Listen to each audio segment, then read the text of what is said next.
தமிழ்நாட்டுக்கு இப்படி ஒரு ஆள் கண்டிப்பா வேணும் சார். ஏதோ நமக்கு அதாவது ஒரு காட்ஸ் கிஃப்ட் தான் வந்து அண்ணாமலை தமிழ்நாட்டுக்கு வந்திருக்காரு.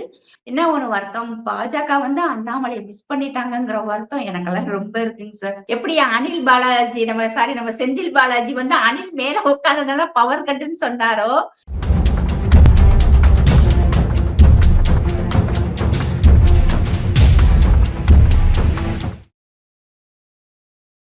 நாரதர் மீடியா உணர்வாளர்களுக்கு வணக்கங்கள். நான் உங்கள் விஜய் சின்னசாமி. இன்று நம்முடன் இணைந்திருக்கிறார் தேசியவாதி சகான பேகம் அவர்கள். வணக்கம் ஜி. வந்தே மாதரம். வணக்கம் சார். ஜி, இதுவரை உங்ககிட்ட மத்திய பாஜக அரசாங்கம் தேசத்தை பத்தியான கேள்விகள் தான் உங்ககிட்ட கேட்டு பல தகவல்களை நம்ம தெரிஞ்சுக்கிறோம். ஆனா இப்போ உங்ககிட்ட ஒரு கேள்வி, தமிழகத்தில் அரசியல் களம் மாறப்போகிறது. விஜய் அவர்களா அண்ணாமலை அவர்களா அப்படின்ற அரசியல் களம் மாறப்போகிறது. குறிப்பாக அடுத்து வரக்கூடிய சட்டமன்ற தேர்தலில் அண்ணாமலை அவர்கள் ஆரம்பித்திருக்கக்கூடிய இந்த அரசியல் இயக்கம் என்பது அரசியல் கட்சியாக மாறும். அண்ணாமலை அவர்களே முதல்வராக வருவார் அப்படின்னு பல அரசியல் விமர்சகர்லாம் சொல்லிட்டு இருக்காங்க. நீங்க இதை எப்படி பாக்குறீங்க? அண்ணாமலை தான் சார் வருவாரு, இதுல எந்த மாற்று கருத்துமே இல்லைங்க சார். அதாவது நம்ம தமிழ்நாட்டுக்கு இப்படி ஒரு ஆள் கண்டிப்பா வேணும் சார். ஏதோ நமக்கு அதாவது ஒரு காட்ஸ் கிஃப்ட் தான் வந்து அண்ணாமலை தமிழ்நாட்டுக்கு வந்திருக்காரு. அடுத்து பார்த்தோம்னா இன்னைக்கு வந்து திராவிட கட்சிகளினுடைய அந்த ஒரு கட்டமைப்பே உடஞ்சிருச்சு சார். நமக்கே நல்லா தெரியுது. திமுக கட்சியில இருந்த மற்ற சில்லறை கட்சிகள் எல்லாமே வந்து தாவேகாவுக்கு போயிட்டாங்க. ஏடிஎம்கே வந்து பிச்சுக்கிட்டு போயிருச்சு. சீமான் சார் வந்து அவருடைய ஓட்டு பெர்சன்டேஜ் கூடிருச்சு. அவர் தமிழ்நாட்டு அரசியலை தவிர பக்கத்து நாட்டுல இருக்க அரசியல பேசிக்கிட்டு அரசியல் பண்ணிக்கிட்டு இருக்காரு. அது இன்னும் அந்த மக்களுக்கு புரிய மாட்டேங்குது. அது ஒண்ணு சார். தாவேக்கா ஆட்சிக்கு வந்தாலுமே பாத்தீங்கன்னா மெஜாரிட்டி இல்ல. இன்னைக்கு தூங்கி எந்திரிச்சதுக்கு பிறகு நாளைக்கு நமக்கு ஆட்சி இருக்குமா அப்படிங்கிற ஒரு டவுட்ல தான் அவங்க ஆட்சி நடத்திக்கிட்டு இருக்காங்க. இந்த ஒரு மாசத்துல எல்லாம் எனக்கெல்லாம் பார்த்தோம் ஒரு வித்தியாசமே தெரியல சார். என்னமோ இவங்க எல்லாம் ஆட்சிக்கு வந்து ரொம்ப வருஷம் ஆன மாதிரி அப்படிதான் தோணுது. எப்படி வந்து நமக்கு டிஎம்கே ஆட்சியில இருந்துச்சோ அதே மாதிரிதான் இருக்கு. எந்த வித்தியாசமும் இல்ல. அது நமக்கு சொல்ல எப்படி சொல்றதுன்னே தெரியல. அதேதான் நடந்துகிட்டு இருக்கு. ஸ்டாலின் சார் சொன்ன மாதிரி இது திமுக ஆட்சிதான் சொன்னார் இல்லையா? அப்படிதான் எனக்கு தோணுது. மக்களுக்கு வந்து ஒரு மாற்றம் வேணும். பாஜகனால அதை கொண்டு வருவாங்க. அதுக்கு வந்து அண்ணாமலை வந்து முதல் காரணமாக இருப்பாங்கன்னு சொல்லிட்டு எல்லாருமே வந்து நம்பினாங்க. பட் இன்னைக்கு இருக்கிற அரசியல் சூழ்நிலைகள் வந்து சரியில்லாம இருக்கிறதுனால அண்ணாமலை அவர்கள் தனி இயக்கம் தொடங்கியிருக்காங்க. அதுக்கு மக்கள்கிட்ட நல்ல ஒரு வரவேற்பு இருக்குங்க சார். அதை நான் வந்து கண்கூடாவே பாக்குறேன். இன்னைக்கு வந்து அண்ணாமலை அவர்கள் வெளியே வந்ததுக்கு பிறகு நிறைய பேர் அவரை பத்தி அவதூறு சொல்றது கூட அவங்க தொண்டர்கள் பொதுமக்கள் ஏத்துக்க மாட்டேங்கிறாங்க சார். நேத்து ஒரு ஐயா சொல்றாரு, அவர்தான் கட்சி வேணான்ட்டு வெளியே வந்துட்டார்ல, மறுபடியும் எதுக்கு போட்டு அந்த அவரை பிடிச்சி இந்த பாடுபடுத்துறாங்க எல்லாரும். இப்படிலாம் பண்ணும்போது கோபமா வருது அப்படிங்கிறாங்க. பட் இந்த கோபம் எப்படி ஆகுதுன்னா கட்சி மேல வருதுங்க சார். இது வந்து நல்ல விஷயம் இல்ல. ஆனா அண்ணாமலை அவர்கள்ட்ட வந்து ஒரு தெளிவான பார்வை இருக்குங்க சார். நம்ம என்ன பண்ணணும்னு சொல்லிட்டு நல்ல பார்வை இருக்கு. இன்னைக்கு அவர் கூட வெளியேறின எல்லாருமே பார்த்தோம்னா ஒரு நல்ல ஒரு பிரில்லியண்டான டீமா தாங்க சார் இருக்கு. ஒரு 4 நாளைக்கு முன்னாடி எங்க மாவட்டத்துல இருக்கு எங்களுக்கு ரொம்ப வேண்டிய ஒருத்தர் வந்து போன் பண்ணாங்க. இப்ப அண்ணாமலை ஒரு இயக்கம் ஆரம்பிச்சிருக்காங்க. அதுல வந்து ஒரு 40 பேர் ஒரு 50 பேருக்கு மட்டும்தான் ஒரு அழைப்பு. அதுல கண்டிப்பா நீங்க வரணும் மேடம் அப்படின்னு சொன்னாங்க. எனக்கு ரொம்ப வேண்டியவர். அவர் கட்சி சாராதவர். அவர் வந்து ஒரு டீச்சர். ரிட்டையர்ட் ஆயிட்டாங்க. அவர் பாத்தீங்கன்னா கிட்டத்தட்ட கட்சி சாராம நானு எங்க வீட்டுக்காரரு அங்க ஒரு 2 பேர் மட்டும் தான் சார் வந்திருந்தாங்க. ஒரு 60 பேர் வந்திருந்தாங்க. அத்தனை பேருமே பார்த்தோம்னா மாவட்ட நிர்வாகி, மாநில நிர்வாகி, ஏதாவது ஒரு பொறுப்புல இருந்தவங்க அத்தனை பேருமே ரிசைன் பண்ணிட்டு அந்த கூட்டத்துக்கு வந்திருந்தாங்க சார். அவ்வளவு தெளிவா பேசுறாங்க. எல்லாருக்குமே ஒரு வருத்தம் இருக்கு. பாஜக விட்டுட்டு வந்துட்டோம் அப்படின்னு சொல்லிட்டு. இருந்தாலும் தமிழ்நாட்டுக்கு அண்ணாமலை அவர்கள் தேவை அப்படிங்கிறதுனால எல்லாரும் ஒரு மனதா இருந்துட்டு அங்க என்ன பேசுனாங்கன்னு குறிப்பா சொல்லி பார்த்தோம்னா சார், நம்ம வந்து எவ்வளவு சீக்கிரம் வந்து இப்ப 50 லட்சம் டார்கெட் இருக்கு. இது வந்து 50 லட்சம் இல்ல. இது நம்ம 1 கோடி ஆக்கணும் அப்படின்னு சொல்லிட்டு ஒரு 50 பேர் கொண்ட குழுவுல உட்கார்ந்து ஒரு டிஸ்கஷன் தான். மீட்டிங் எல்லாம் இல்ல, ஒரு டிஸ்கஷன். நீங்க உங்க தரப்புல என்ன சொல்றீங்க? நீங்க உங்க தரப்புல என்ன சொல்றீங்க? அப்படின்ட்டு எங்களுடைய உதவிகள் ஏதாவது வேணுமா? அதாவது ஏதாவது உங்களுக்கு டவுட்னா உடனே எங்களை கான்டாக்ட் பண்ணுங்கன்னு சொல்றாங்க. அது மட்டும் இல்லாம இவங்க பார்த்தோம்னா இதுல ஐடி விங் மாவட்ட ஐடி விங் தலைவர்கள் கலந்துருந்தாங்க சார். எல்லா அந்த ஐடி விங் தலைவர்கள்லாம் பார்த்தோம்னா இன்னைக்கு இருக்கிற ஒரு 30 வயசுக்குள்ளதான் சார் இருந்தாங்க. ஆர்எஸ்எஸ் காரவங்க இருந்தாங்க.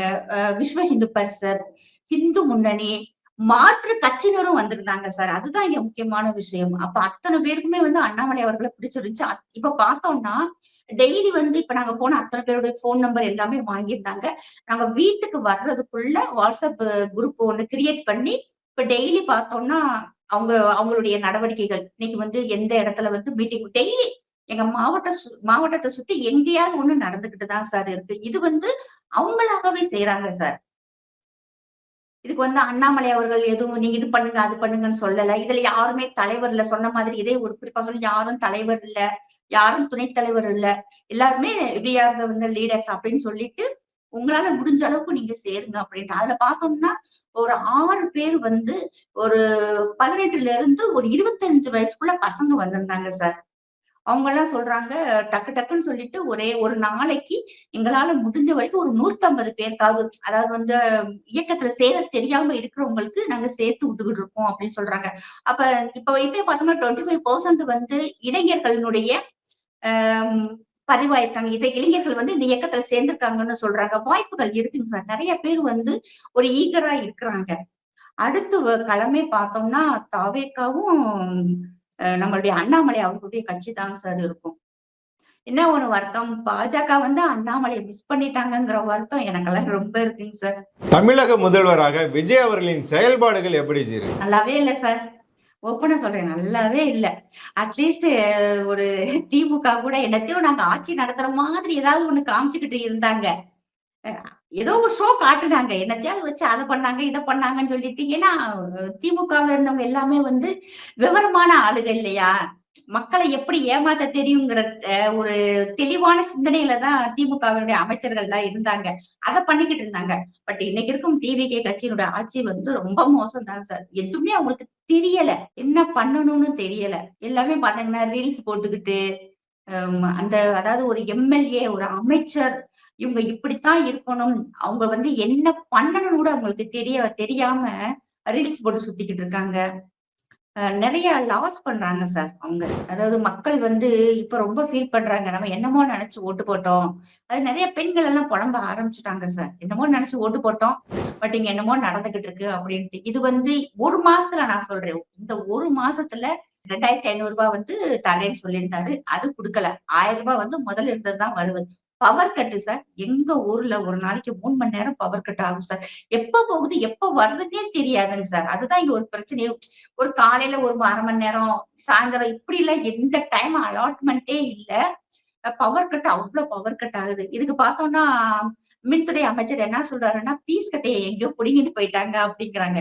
அந்த அளவுக்கா சார் இவங்க நம்மள முட்டாளாக்குறாங்க. எங்கேயோ ஒரு தெருவுல ஒருத்தன் பீஸ் கட்டைய புடுங்கிட்டு போனா, தமிழ்நாட்டுல இருக்கிற அத்தன ஊர்லயுமே பவர் கட் இருக்குங்க சார். ஒருத்தவங்கலாம் இன்னைக்கு சொல்றாங்க, அவங்க ஊர்லலாம் 4 மணி நேரம் பவர் கட் ஆகுதுன்னு சொல்றாங்க. இத்தனைக்கு இது சம்மர் டைம் கூட இல்லங்க சார்.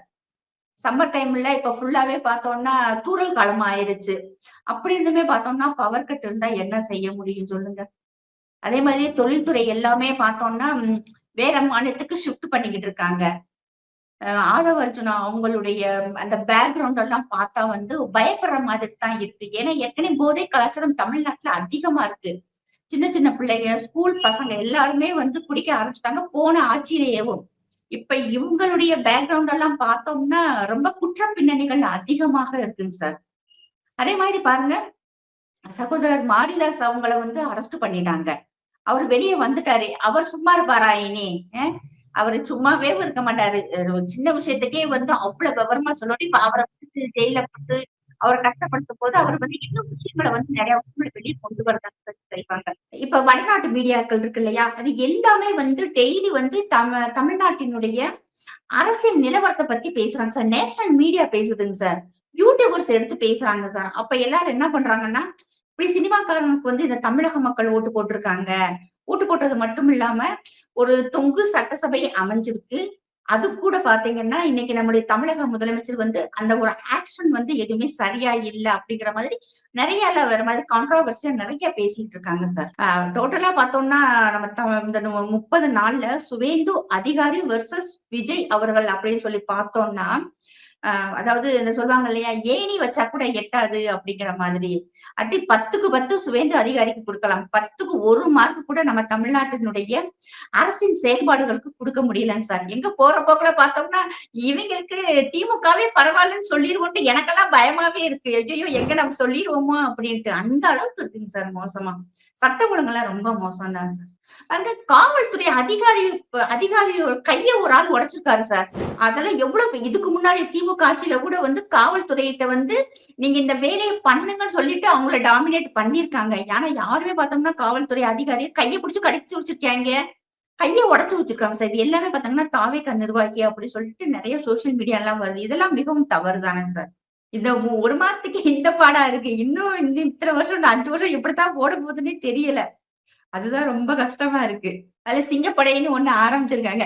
இதுல இன்னொன்னு குறிப்பா பார்த்தோம்னா சார், சென்ட்ரல் கவர்ன்மெண்ட் என்ன ஸ்கீம் கொண்டு வந்தாலும் திமுக அரசாங்கம் நாங்க தான் கொண்டு வந்தோம்னு சொல்லிட்டு ஸ்டிக்கர் ஒட்டுனாங்க. ஆனா இன்னைக்கு தாவேகா அரசாங்கம் என்ன பண்றாங்கன்னா, திமுக கொண்டு வந்த ஸ்கீம் எல்லாமே நாங்க தான் கொண்டு வந்தோம்னு சொல்லிட்டு அவங்க ஸ்டிக்கர் மேல ஸ்டிக்கர் ஒட்டிக்கிட்டு இருக்காங்க சார். ரொம்ப மோசமா இருக்கு.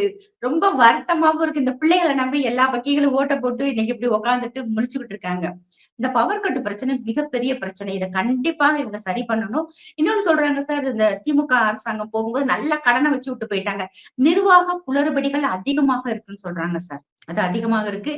அதே மாதிரி இன்னைக்கு மின்சாரத்துறை எல்லாமே பார்த்தோம்னா பயங்கர கடன்ல இருக்கான். அந்த பவர் வாங்குறாங்க இல்லையா? அதுவே வந்து நெறைய நிலுவைத் தொகைகள் பாக்கி இருக்கு. அது செலுத்தப்படாம இருந்தனால தான் இவ்ளோ பவர் கட் வருதுன்னு அதையும் சொல்றாங்க. எப்படி அனில் பாலாஜி நம்ம செந்தில் பாலாஜி வந்து அணில் மேல உட்கார்ந்ததுனால பவர் கட்டுன்னு சொன்னாரோ, ஆனா இன்னைக்கு இருக்கும் அந்த மின்சாரத்துறை அமைச்சர் நிர்மல்குமார் என்ன சொல்றாருன்னா, ஃபீஸ் கட்டியே புடுங்கிட்டு போனதால பவர் கட்டு அப்படிங்கிறாங்க. எல்லாம் ஒண்ணா தான் சார் இருக்கு. இன்னும் வித்தியாசமா தெரியல. பாப்போம் அடுத்து இனி நம்ம தலையெழுத்து எப்படின்னு தெரியல. உங்களுடைய பொன்னான நேரத்தை ஒதுக்கி பல தகவல்களை நாரதன் மீடியாவுடன் பகிர்ந்து கொண்டதற்கு மிக்க நன்றி. ஜெய் ஹிந்த், ஜெய் பாரத். தேங்க்யூ.